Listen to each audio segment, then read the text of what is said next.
সবাইকে আমার পক্ষ থেকে সালাম এবং শুভেচ্ছা জানিয়ে আজকের এই লাইভ অনুষ্ঠানের আলোচনা শুরু করছি। তো আজকে আমি যে প্রসঙ্গটি নিয়ে আপনাদের সামনে কথা বলতে চাই যে গতকাল রাতে এই ২১শে টিভির সাবেক এক সাংবাদিক ইলিয়াস হোসেন, যিনি গত প্রায় ১২ বছর যাবৎ ১০ বছর ১২ বছর যাবৎ মিথ্যাচার করে যাচ্ছেন, সেই সাংবাদিক ইলিয়াস হোসেন তথাকথিত সো কল্ড একজন মেজর ডালিম সাজিয়ে নিয়ে এসে এই ইউটিউব চ্যানেলে একটি সাক্ষাৎকার অনুষ্ঠান করে মানুষকে আবারও বরাবর ন্যায় বিভ্রান্ত করেছে। আসলে সাংবাদিক ইলিয়াসের কাজই হচ্ছে মিথ্যা এবং গুজব তথ্য দিয়ে মানুষকে বিভ্রান্ত করে তার ভিউ বাড়ানো, আর সে যে অ্যাসাইলাম সিক করেছে সেটা আরও পাকাপোক্তভাবে তার অ্যাসাইলামটা যেন মিস না হয় সেটার ব্যবস্থা করা। আপনারা জেনে থাকবেন যে কোনো দেশে যদি অন্য কোনো দেশে গিয়ে যদি অ্যাসাইলাম সিক করা হয় তাহলে সরকারের এগেনস্টে বলতে হয়, সরকারের এগেনস্টে বলে ডকুমেন্ট জমা দিতে হয় যে আমি তো এই সরকারের এই সমালোচনাগুলো করেছি, এখন আমি গেলেই কিন্তু আমার জীবনের জন্য হুমকি স্বরূপ। তো এতদিন বাংলাদেশ আওয়ামী লীগের বিরুদ্ধে শক্তভাবে বলেছে, বলে বলে বলে বলে তার অ্যাসাইলামটা সে পাকাপোক্ত করেছে। তো যাই হোক, তো ইলিয়াস হোসেন মিথ্যাচার করাই যার পেশা এবং ভিউ বাড়ানো এবং তার অ্যাসাইলামের ভিত শক্ত করা, এটাই তার মূল উদ্দেশ্য। আর সবচাইতে প্রথম যে উদ্দেশ্য তার, সে হলো পাকিস্তানের পেইড এজেন্ট, পেইড এজেন্ট পাকিস্তানের গোয়েন্দা সংস্থার। দেখুন, কালকে যে এক ভদ্রলোককে লাইভে নিয়ে আসছে, অভদ্রলোক ভদ্রলোক যাই বলুন, তার পরিচয় দিয়েছে মেজর ডালিম। মেজর ডালিম মেজর ডালিমের মেজর ডালিমকে মেজর ডালিম একজন আত্মস্বীকৃত খুনি। এটা আমরা জেনে জেনে জেনে জেনেই পড়ে পড়েই ছোট থেকে বড় হয়েছি এবং মেজর ডালিম সম্পর্কে যা কিছু পেয়েছি বই পুস্তকের বর্ণনা অনুসারে মেজর ডালিম, এটা আমার বিশ্বাস হয়নি, নাম্বার ওয়ান। নাম্বার টু হচ্ছে, কালকে ওই লোক উনি উনি বললেন যে ওনার বয়স ৭৫। তাহলে ওনার বয়স যদি ধরে নিলাম ওনার বয়স ৭৫, যদিও ৭৫ বছর বয়সে এরকম সাদা পাকা চুল নিয়ে কোনো মানুষ এত হ্যান্ডসাম থাকে না, এত ফিট থাকে না, ধরে নিলাম ওনার বয়স ৭৫, তাহলে ১৯৭৫ সালে তার বয়স ছিল ২০, এটাও ধরে নিলাম সত্য। বাট তার দেওয়া তথ্য মতে মেজর ডালিমের বায়োগ্রাফির যে বিবরণ বিভিন্ন সময় লেখা টেখায় পাওয়া গেছে, সে অনুযায়ী ১৯৬৪ সালে সে পাকিস্তানি বিমান বাহিনীতে জয়েন করেছিল। তাহলে কি মাত্র ৯ বছর বয়সে পাকিস্তানের বিমান বাহিনীতে জয়েন করেছিল? এটি আমার এই ইউটিউবের সমস্ত দর্শকদের কাছে আমার প্রশ্ন, যে ৯ বছর বয়সে কিভাবে সে পাকিস্তানি বিমান বাহিনীতে জয়েন করেছে। তারপর তিনি আরেকটি কথা বলল, সে বলল মুক্তিযুদ্ধে ৩০ লাখ শহীদ হয় নাই, ৩ লাখ শহীদ হয়েছে। বঙ্গবন্ধু ইংরেজি বলতে পারতো না, এই জন্য উনি ওইটাকে গুলিয়ে ফেলে ৩০ লাখ বলে ফেলেছে। কত বড় বোকা, এত দুর্বল স্ক্রিপ্ট! এখনো সেই সমস্ত পুরানা ভিডিও প্রামাণ্য দলিল বের করলে দেখা যায় বঙ্গবন্ধু কি অবলীলায় বিশ্ব নেতৃবৃন্দের সামনে ইংরেজিতে স্মার্টলি কথা বলতেছে। হ্যাঁ, অথচ সে বলল বঙ্গবন্ধু ইংরেজি বলতে পারে না, এই জন্য ৩০ লাখকে সে ৩ লাখ বলে ফেলেছে। এটা একটা পয়েন্ট। আপনারা পুঙ্খানুপুঙ্খানুভাবে যদি খেয়াল করে ভিডিও শুনেন তাহলে ওটা দেখতে পারবেন। তারপরও আরেকটা কথা আমি ভুলে গেলাম, ইলিয়াসের লাইভ যখন শুরু হলো, তো একটা সময় পর্যন্ত এখানে ফারুক নাম লেখা ছিল, তারপর ওইটা বদলে মেজর ডালিম হয়ে গেছে। আসলে মেজর ডালিম না, ওই ফারুক নামে একজন ব্যক্তি আমেরিকাতে উবার ড্রাইভার করে, উবারের একজন ড্রাইভার, ওই ফারুক সাহেবকেই ওই মেজর ডালিম হিসেবে গতকালকে উপস্থাপন করছে। এর পিছনে একটা বিরাট উদ্দেশ্য রয়েছে, এটা আমি বলবো একটু পরে। তারপরে আসেন আরেকটা জিনিস আমি আপনাদের মনে করিয়ে দিই যে বঙ্গবন্ধু কিন্তু কারাগারে থাকা অবস্থায় আন্তর্জাতিক মিডিয়া বলতেছিল সেই সময় যে এই যুদ্ধে পাকিস্তানিরা ৩০ লক্ষ বেসামরিক মানুষকে হত্যা করেছে। হ্যাঁ, সুতরাং বঙ্গবন্ধু বলার আগেই কিন্তু মিডিয়াতেই এগুলো বলতেছিল। আসলে বেসিক্যালি মূল যে জিনিসটা চেয়েছে দুর্বল স্ক্রিপ্টের মাধ্যমে ইলিয়াস মূলত পাকিস্তানি পেইড এজেন্ট, পাকিস্তানের ভাবধারায় আদর্শে বিশ্বাসী একজন মানুষ। সে আজ থেকে 5 বছর আগে ইউটিউব চ্যানেলে 1971 সালের মহান মুক্তিযুদ্ধে শহীদের সংখ্যা নিয়ে বিতর্কের সৃষ্টি করেছিল। এত বছর পরে এসে সে আবার অন্য আরেকজনকে ফেক সাজিয়ে মেজর ডালিম হিসেবে প্রতিষ্ঠিত করার অপচেষ্টা চালাচ্ছে এবং তার বক্তব্যকে তার বক্তব্য মুক্তিযুদ্ধের শহীদের সংখ্যা নিয়ে তার যে বিভ্রান্তমূলক তথ্য, এই তথ্যকে সত্য রূপদানের লক্ষ্যেই গতকালকে ফারুক নামের এক ব্যক্তিকে মেজর ডালিম সাজিয়ে সে ইন্টারভিউ করেছে।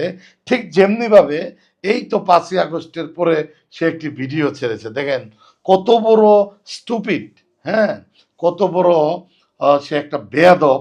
সে একটা ভিডিও বানিয়েছে ভয়ঙ্কর ভয়ঙ্কর সাউন্ড দিয়ে, যে ওই বঙ্গবন্ধুর আরেক খুনি বজলুল হুদা নাকি কারাগারে থাকা অবস্থায় মাননীয় প্রধানমন্ত্রী শেখ হাসিনা নাকি তাকে নিজে হাতে জবাই করে হত্যা করে উল্লাস করেছে, সাথে নাকি আমি ছিলাম, জাহাঙ্গীর কবির নানক ছিল, ইসমাইল চৌধুরী সম্রাট সাহেব ছিল। এই 3জনকে পেঁচায়া প্রধানমন্ত্রীকে দিয়ে একটা এমন ভয়ঙ্কর সব শব্দ মিউজিক টিউজিক দিয়ে একটা ভিডিও বানিয়ে ছেড়েছে। তখন আমি দেখেছি ওই ভিডিওর ভিউ হয়ে গেছে 7 মিলিয়ন, তার মানে 70 লক্ষ লোক। মানে একটা জিনিস সামাজিক যোগাযোগ মাধ্যমে আসলে মানুষ যেভাবে হুমড়ি খেয়ে পড়ে, সত্য মিথ্যা যাচাই না করে যেভাবে দেখে এবং যেভাবে এই করে, এটা ইলিয়াস হোসেনের ওই মিথ্যা বানোয়াট কাল্পনিক ভিডিওটা।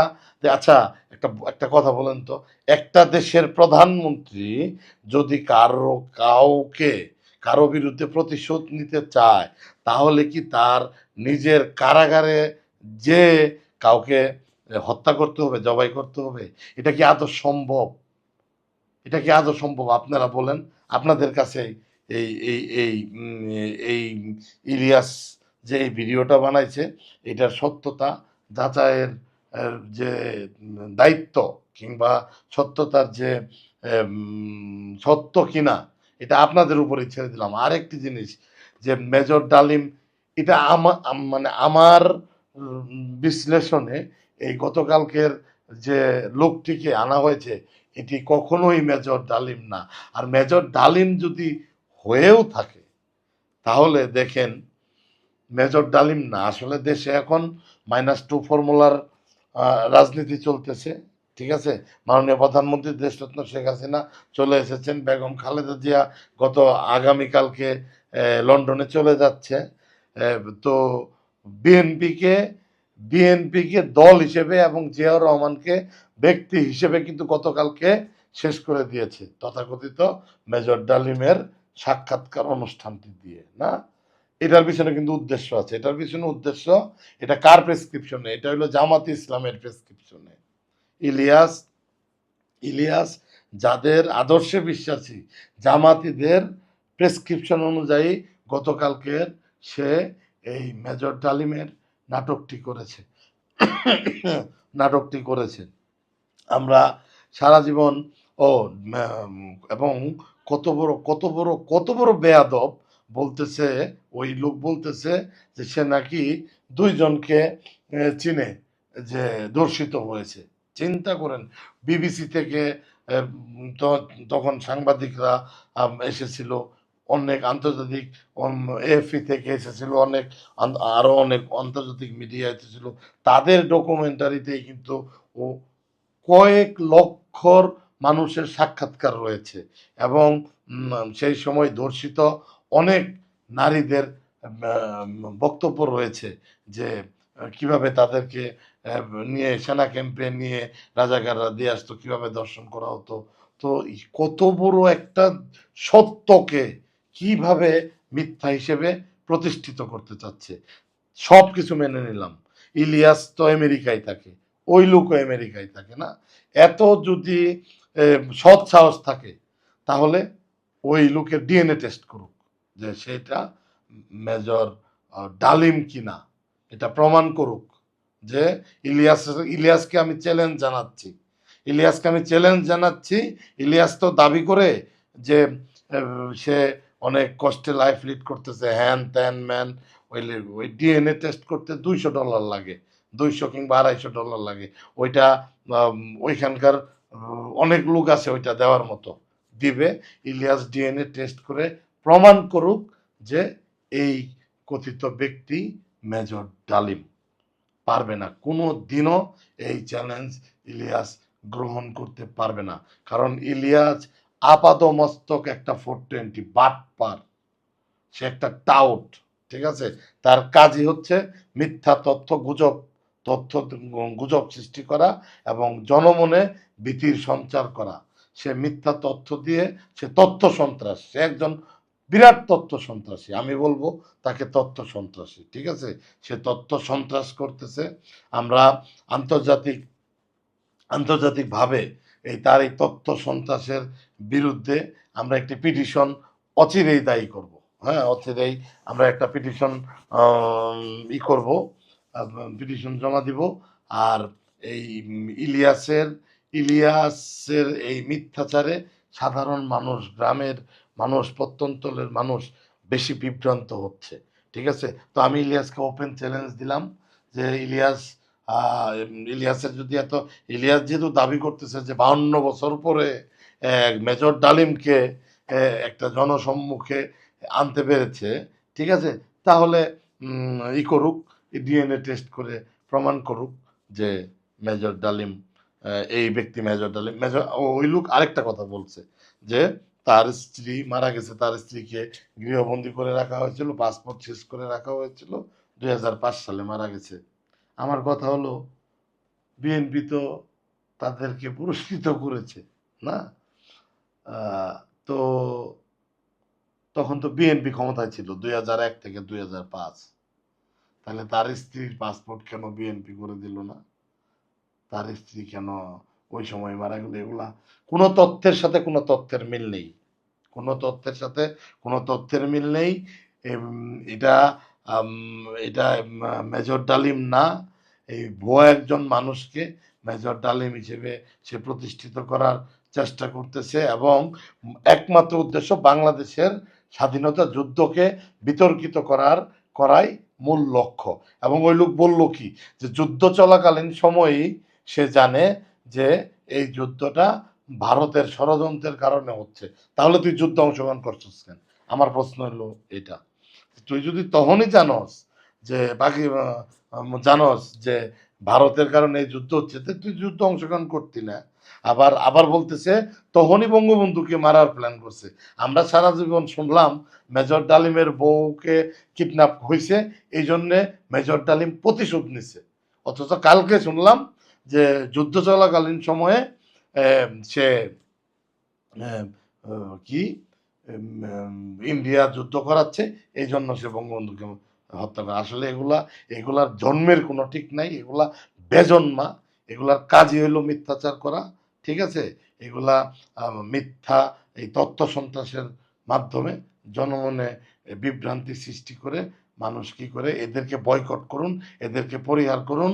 আর যদি সৎসাহস থাকে তাহলে এই এই ফারুক অথবা তথাকথিত মেজর আনার, আমি বলি মেজর আনার, মেজর ডালিমের ভাই মেজর আনারের এই এই ডিএনএ টেস্ট করে জাতির সামনে ইলিয়াস প্রমাণ করুক যে ইলিয়াস একজন সত্যবাদী এবং ইলিয়াস সত্যি সত্যি মেজর ডালিমকে এনে সে সাক্ষাৎকার নিয়েছে। সবাইকে ধন্যবাদ। জয় বাংলা, জয় বঙ্গবন্ধু, বাংলাদেশ চিরজীবী হোক, দেশরত্ন শেখ হাসিনা দীর্ঘজীবী হন।